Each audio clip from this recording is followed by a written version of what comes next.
एक मित्र लिखते हैं कि आप तमाम जगहों की एक अलग एनर्जी फील्ड के बारे में बात करते हैं और मैंने ये भी सुना है कि हर व्यक्ति की, हर वस्तु या हर जगह की अपनी एक खास ऊर्जा होती है।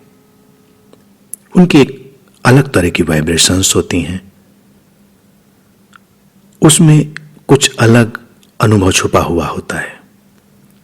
लेकिन मैं तमाम लोगों से मिलता हूँ, तमाम ऐसी जगहों पर गया हूँ जिनको एनर्जी स्पॉट्स बोला जाता है।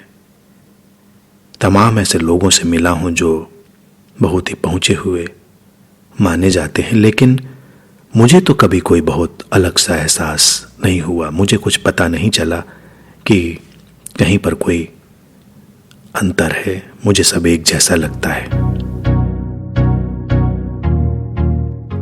तुम्हें क्यों लगता है कि तुम्हें सब कुछ पता होना चाहिए या तुम सब कुछ जान सकते हो? हमको जो कुछ भी जानना होता है उसके अनुकूल उपकरण विकसित करना होता है।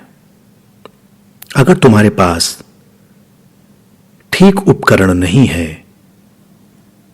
ठीक इंस्ट्रूमेंट नहीं है, तो तुम उस विशेष व्यवस्था को नहीं जान सकते।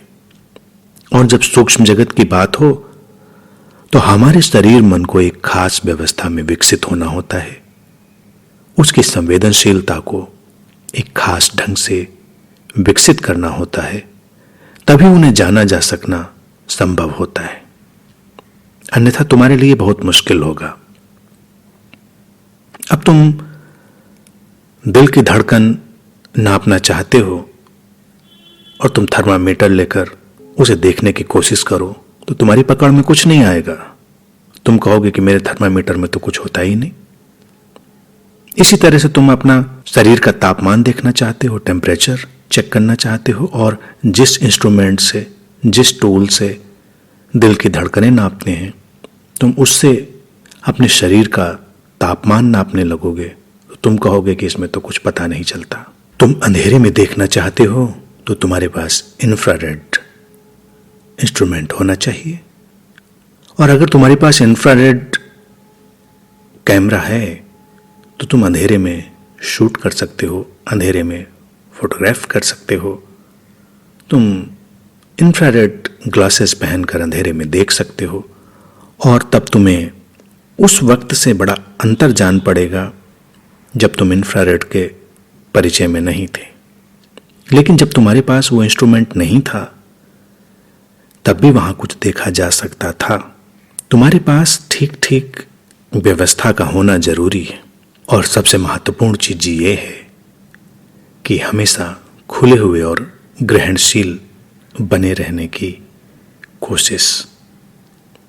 यही हमारे विकसित होने की एक प्रोसेस है, यही साइंटिफिक एक्सप्लोरेशन है, और यही स्पिरिचुअल सीकिंग भी है। किसी व्यक्ति को इतना निश्चित नहीं होना चाहिए कि ये ऐसा ही है या ये ऐसा नहीं है। हम बस इतना कह सकते हैं कि ऐसा मुझे अनुभव में आ रहा है, ये मेरा अनुभव है, और अनुभव बदलते रहते हैं।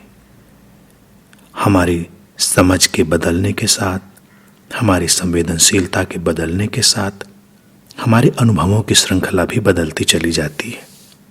हमारे पूरे जीवन का विकास इसी व्यवस्था पर खड़ा है, जब हम किसी बात को इतना निश्चित नहीं बना देते।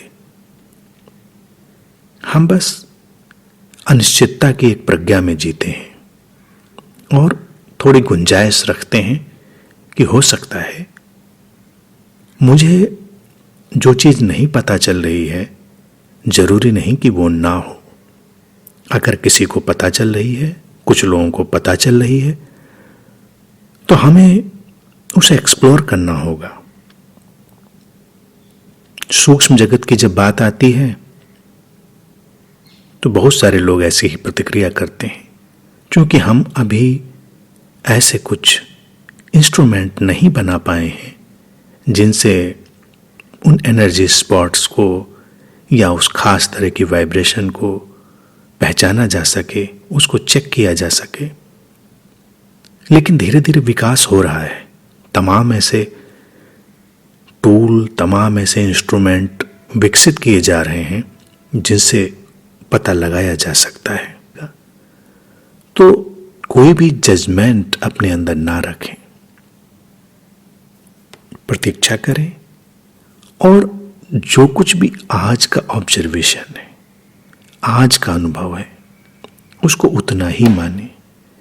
इसलिए जब भी कोई बात कहें तो हमेशा उसको ऐसे ही कहें कि ऐसा मैं समझता हूं, ऐसा मैं जानता हूं, ये मेरा अनुभव है, जो कि जरूरी नहीं कि परिपूर्ण हो। भगवान बुद्ध इसीलिए अपने शिष्यों को ये इंस्ट्रक्शन हमेशा देते थे कि कभी ये मत कहो कि सत्य ऐसा है, जब भी कहो तो कहो जैसा मैंने समझा। वो कहते थे जब तुम मेरी बात भी किसी को बताओ तो ऐसे बताओ, भगवान बुद्ध ने कहा ऐसा मैंने सुना। ये मत कहो कि ऐसा है, क्योंकि हम उसमें हमेशा अपने रंग डाल देते हैं, अपनी व्याख्याएं, अपनी इंटरप्रिटेशन डाल देते हैं। तो तुम्हारे लिए एक खुले हुए होने की जो अवस्था है, ओपननेस की, वो हमेशा बड़ी जरूरी है। उस पर काम करो।